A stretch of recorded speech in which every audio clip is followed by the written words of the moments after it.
পুলিশের সাবেক আইজিপি বেনজির আহমেদকে দেশ থেকে পালাতে সাহায্য করেছে প্রধানমন্ত্রী শেখ হাসিনা। বেনজিরের অবৈধ সম্পদের ভিতর সরকারের অংশ আছে কিনা যাচাই করার আদেশ দিল আদালত। কঠিনভাবে খেপেছে সেনাবাহিনী। বিচারের সম্মুখীন হতে হবে প্রধানমন্ত্রী শেখ হাসিনার। আসসালামু আলাইকুম প্রিয় দর্শক, আপনাদের সকলকে আমন্ত্রণ জানাচ্ছি দর্শকের কথা অনুষ্ঠানে। আসসালামু আলাইকুম প্রিয় দর্শক, ফাইনালি চলে আসলাম আপডেট ও গুরুত্বপূর্ণ কিছু নিউজ নিয়ে আপনাদের মাঝে। প্রিয় দর্শক, অবশ্যই ভিডিওটি শেষ অবধি দেখবেন। দর্শক, আপনাদের কাছে ছোট্ট একটি অনুরোধ, দেশ এবং দেশের বাইরে হলে কমেন্ট বক্সে লিখে জানিয়ে দেবেন, আর চ্যানেলে নতুন হলে সাবস্ক্রাইব করে পাশে থাকা বেল বাটনটি অবশ্যই অল করে দেবেন, কারণ পরবর্তী আপডেট নিউজ সবার আগে পাওয়ার জন্য প্রিয় দর্শক আর অবশ্যই একটি লাইক দেবেন। তো বিরতির পরে আসলে আজকে অনুষ্ঠানটা আমরা আবার শুরু করলাম। এখানে বেশ কিছু দর্শক আমাকে এটা নিয়ে লিখেছেনও বটে, কমেন্টসে লিখেছেন যেন দর্শকের কথাটা আমরা নিয়মিতভাবে রাখি। আমি বলেছিলাম যে সপ্তাহে দুদিন না হলেও একদিন অন্তত থাকবে, তো আপাতত একদিনেরটাই বরং স্থির করা যাক, সপ্তাহে একদিন করার চেষ্টা করব।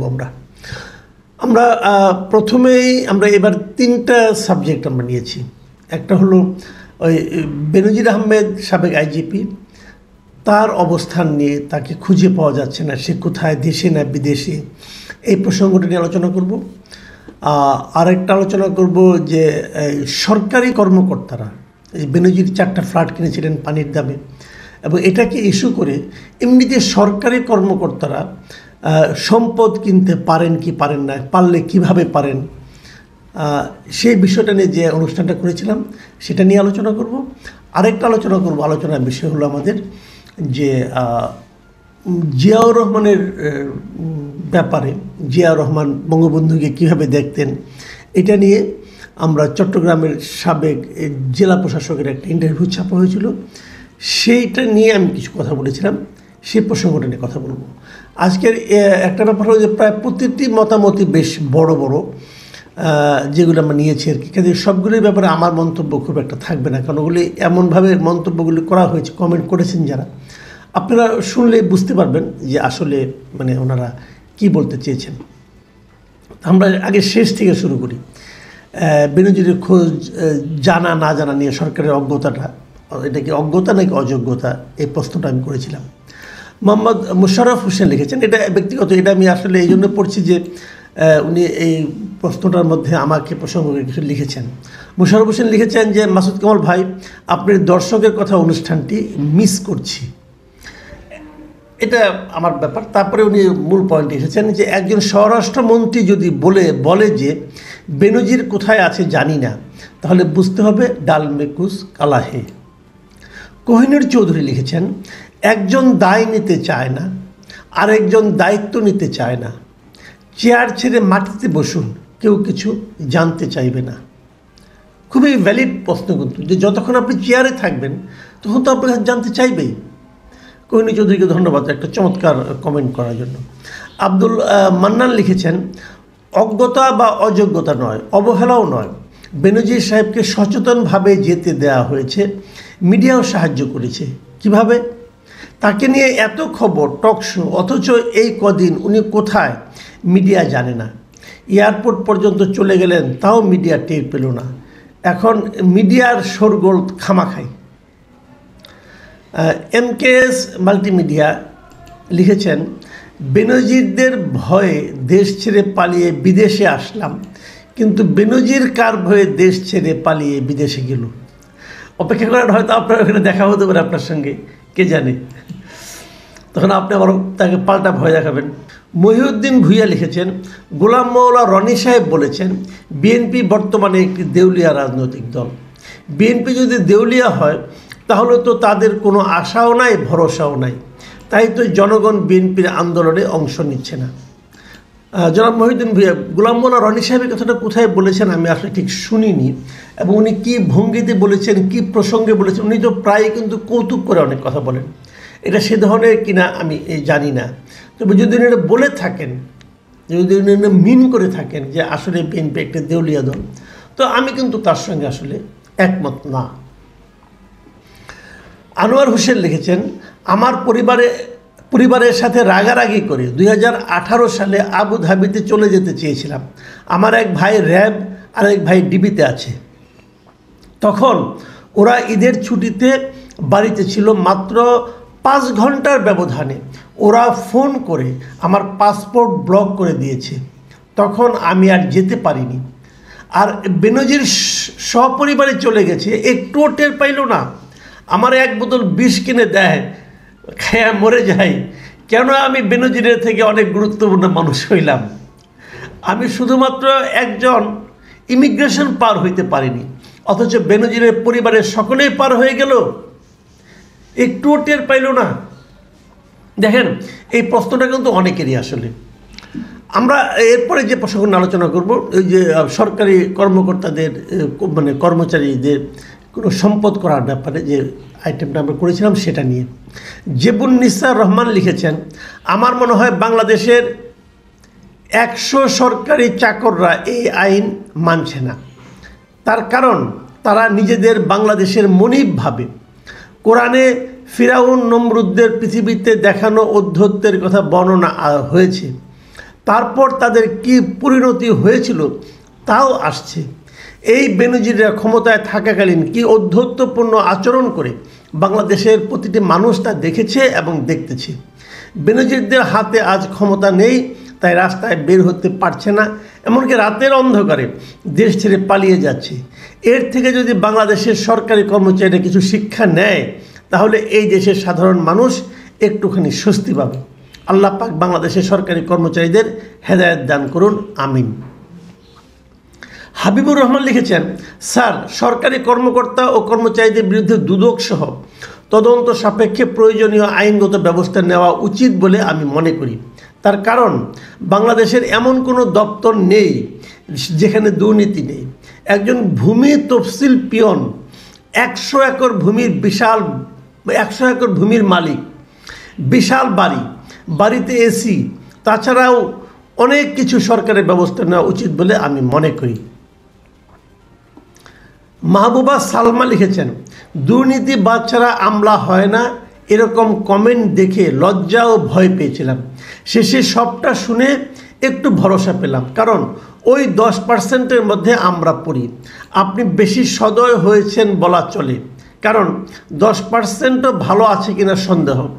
লোভী লোকদের সংখ্যা অনেক বেশি, এদের কারণে অনেক কষ্ট হয়েছে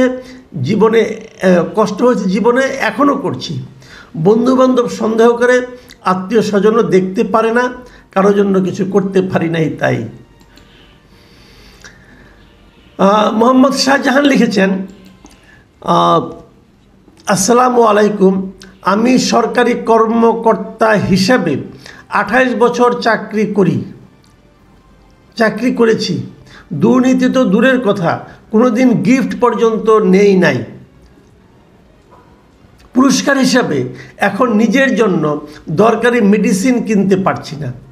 বেনজিররা বা ওদের মতো সবাই ভালো তো আছেন, আমার মতো কষ্ট তো করতে হবে না, আর বেঁচে থাকতে ইচ্ছা হচ্ছে না। মোহাম্মদ শাহজাহান সাহেবের কথাটা মানে আসলে শুনে একটু মনটা খারাপই হয়ে গেল। এরকম কিন্তু আসলে হচ্ছে, কিন্তু এটা নিশ্চয়ই এর কোনো প্রতিদান আল্লাহ আপনাকে দিবেন। পরবর্তীতে যেটা নিয়ে আলোচনা করছি, বঙ্গভবন থেকে বঙ্গবন্ধুর ছবি নামিয়েছিল মোস্তাক আর তুলেছিলেন জিয়া। এটাতে নান্টু লিখেছেন, বাংলাদেশের ইতিহাসে জিয়াউর রহমানের মতো দেশপ্রেমিক নেতা ছিল না, আসবেও না। বাংলাদেশের ইতিহাসে সর্বশ্রেষ্ঠ প্রেসিডেন্ট, যদি তার আমলে জন্মগ্রহণ করলে নিজেকে ধন্য মনে করতাম। আল্লাহ তাআলা তাকে জান্নাতের উচ্চ স্থান দান করুন, আমিন। মিলন রহমান লিখেছেন, ডালিম বিদেশি সাংবাদিককে সাক্ষাৎকার বলেছেন, হত্যাকারীরা জিয়াউর রহমানকে বঙ্গবন্ধু হত্যার পরিকল্পনা আগে জানিয়েছিল, তখন তিনি কেন তাদের বিরুদ্ধে ব্যবস্থা না নিয়ে সম্পূর্ণ নীরব ছিলেন। 7ই নভেম্বরের পর জিয়ার তত্ত্বাবধানে হত্যাকারীদের বিদেশ যাওয়ার সুযোগ দেয়, ইন্ডেমনিটিকে আইনে পরিণত করা, হত্যাকারীদের বিদেশি দূতাবাসে চাকরি দিয়ে পুনর্বাসন করা, এসব বিষয়ের ব্যাখ্যা কী হবে? এই বিষয়ে আপনি আলোচনা করলেন না কেন? আমি সবগুলি পরে একবারে আমার মন্তব্য করছি। মোহাম্মদ ইকবাল হোসেন খান লিখেছেন, মাসুদ সাহেবের টকশোর আমি একজন নিয়মিত শ্রোতা, তার কথাগুলো প্রাণ ভরে শুনি। জেনারেল জিয়া ইন্ডেমনিটি অধ্যাদেশকে আইনে পরিণত করে পৃথিবীর ভয়ঙ্কর স্বৈর শাসক ও মানবাধিকার হরণকারী তকমা লাগিয়েছিলেন। জিয়াউদ্দিনের সাক্ষাৎকার কোনো ঐশী বাণী নয়। জেনারেল জিয়া যদি বঙ্গবন্ধুকে শ্রদ্ধাই করতেন তবে বঙ্গবন্ধুর নাম নিশানা মুছে ফেলতেন না। আপনার এই কন্টেন্ট একেবারেই বিরক্তিকর, এক পেশে একঘেয়ে, পক্ষপাতদোষী, দুষ্ট। রকিবুল্লাহ লিখেছেন, এটা তো চিরন্তন সত্য যে বঙ্গবন্ধু এবং মেজর জিয়াউর রহমান নীতিগত আদর্শে আপোষহীন ছিলেন। ব্যক্তি হিসেবে দুজনের তুলনা হয় না। রাজনৈতিক কিছু ভুল সিদ্ধান্ত এবং নিজ নিজ দলের বেইমানদের ষড়যন্ত্রে দুই মহান নেতা অকাল প্রয়াত হলেন। এই দুজন নেতার একজন প্রধানমন্ত্রী, একজন রাষ্ট্রপতির ভূমিকা যদি দেশ পরিচালনা করতেন তাহলে দেশটা আজ কোথায় থাকতো ভাবলে গায়ে রোমাঞ্চ দেয়। আল্লাহ দুজনকে বেহেশতের উঁচু মাকাম দান করুন। এই দুজনের মৃত্যুর মধ্য দিয়ে এদেশে অসুস্থ এবং নোংরা রাজনীতির বিকাশ ঘটে। ডক্টর ইমরান হোসেন লিখেছেন, ল্যাঞ্জা ইজ ডিফিকাল্ট টু হাইড। কার স্মরণে কি ভিডিও বানিয়েছেন এটা দেখে বোঝা যায় আপনি কোন আদর্শের। তিনি কি করেছেন, কোন ডেটে করেছেন, কাদের কি বানিয়েছেন, সংসদে কি করেছেন আমরা সবাই জানি, এগুলো আর বললাম না। মোটামুটি এই হলো মতামত এই প্রসঙ্গে। আমি একটা করে বলবো না, আমি সব মিলিয়ে আমি আমার বক্তব্যটা দিচ্ছি। ডক্টর ইমরান যে কথাটা বললেন যে ল্যাঞ্জা ইজ ডিফিকাল্ট টু হাইড, এটা একটু আক্রমণাত্মক, যে লেজ নাকি ঢেকে রাখা যায় না। তো উনি আমার লেজ দেখে ফেলেছেন এবং বুঝে ফেলেছেন যে আমি কোন আদর্শের। ডাক্তার সাহেব, আপনাকে আমি সবিনয়ে বলছি যে আপনি কোন আদর্শের আমাকে মনে করছেন সেটা আপনার লেখায় আমি টের পেয়েছি। আমি আপনাকে সবিনয়ে বলছি, আমি ভাই ওই আদর্শের লোক না। আমি আওয়ামী লীগ অথবা বিএনপি যে আদর্শ ধারণ করে এই দুই আদর্শের কোনোটারই লোক না। আমি কোনো রাজনীতি ভাই করি না, কোনো রাজনৈতিক দলের সঙ্গে আমার আদর্শের কোনো মিল নাই। আমি একজন সাধারণ সাংবাদিক, একজন সাধারণ মানুষ। আমি আমার মতো করে যা দেখি তাই বিশ্লেষণ করি। আর আগের যেগুলো ছিল সেগুলো সম্পর্কে বলি। জিয়া সম্বন্ধে আপনি যে সমস্ত অভিযোগ করতে চাচ্ছেন আপনারা করতেই পারেন, এগুলো নিয়ে আমার কোনো বক্তব্য নেই। আপনি এক একজনের রেফারেন্সে আলাপ করবেন, কেউ আলাপ করবেন ডালিমের রেফারেন্সে, কেউ আলাপ করবেন কনের রশিদের রেফারেন্সে, আলাপ করতে পারেন। সেগুলি সত্য মিথ্যা নিয়ে আমি কোনো আলোচনা করব না, কারণ এই আলোচনা করতে গেলে অনেক বড় আলোচনা। আবার বঙ্গবন্ধু নিয়ে এরকম অনেক আলোচনা আছে, অনেকেই হয়তো করছেন, ওনারই সহযোগী ছিলেন যারা, তারাই তো একজন এক এক কথা বলছেন। মালেক উকিল তখন কী বলছেন, উনি ওনার স্পিকার ছিলেন, উনি কী বলেছেন এটাও আপনারা জানেন। পরে তো মালেক উকিল আবার আওয়ামী লীগের সঙ্গেও ছিল, কাজে এই সমস্ত অনেক কিছুই ছিল, ইতিহাসে বই আজকে সবই পাওয়া যায়। এইখানে যেটা হয়েছে, এই অনুষ্ঠানটা আমি করেছিলাম মেজর মিস্টার জিয়াউদ্দিন চৌধুরীর একটা মানে ইন্টারভিউকে কেন্দ্র করে। উনি একটা ইন্টারভিউ দিয়েছিলেন জিয়াউর রহমান যখন মারা যান চট্টগ্রামে, তখন ওখানে উনি ডিসি ছিলেন। এর আগে উনি কামরুজ্জামানের পিএস ছিলেন। কাজে উনি জিয়াউর রহমানকে অনেক ঘনিষ্ঠভাবে দেখেছেন, দেখে উনি একটা বলেছেন। ওনার বক্তব্য কিন্তু পক্ষপাতদুষ্ট হতে পারে, যে কথাটা একজন মানে আমাদের দর্শক যারা বললেন যে উনি কোনো না, মানে ওনারটায় মানতে হবে এরকম কোনো আইন নাই। আমি মানছি না, কিন্তু আমি কিন্তু কখনো বলি না উনি যেটা বলছেন সেটাই সত্য। বাট উনি কি বলেছেন সেটা উল্লেখ করে আমি কিছু কথা বলেছি।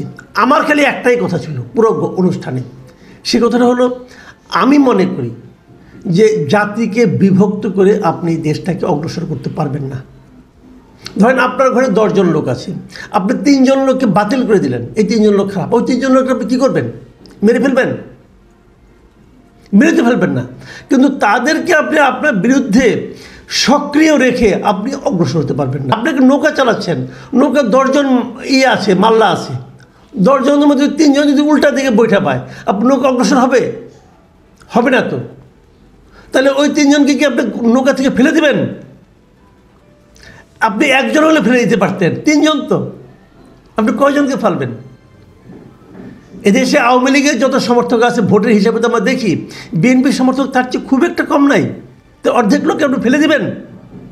আমি এই জায়গাটা বলেছি যে আপনাকে কিছু কিছু জায়গায় ম্যানেজ করতে হবে, কম্প্রোমাইজ করতে হবে। দেশটা তো সবার, এই দেশটা যেমন আপনার দেশ, এটা তাদেরও দেশ, তারা তো এই দেশে আছে। আমি এই জায়গাটা বলেছি, এইটি হলো আমার ব্যক্তিগত মতামত, আমার আর কোনো মত। আমি জিয়াকে বঙ্গবন্ধুর চেয়ে উপরে তুলতে চাবো কেন, অথবা বঙ্গবন্ধুকে জিয়ার চেয়ে মানে জিয়া কোনো মানুষই না এটি আমি বলতে চাবো কেন? তাকে যে যেভাবে মনে করে আনন্দ পায়, আপনি দেখেন মন্তব্য করলে আপনি তো করেন, এখানে অনেক মন্তব্য হয়েছে, আপনি দেখুন তো কোন দিকে মন্তব্য বেশি। কাজে এইটা দিয়েও কিন্তু আবার কিছু হয় না। জনপ্রিয়তাও কিন্তু আবার অনেক কিছু মূল্য ঠিকভাবে ব্যাখ্যা করা যাবে না, অনেক আলোচনাই হতে পারে। সেই আলোচনাগুলো ওপেন হোক, এটা আমি চাই।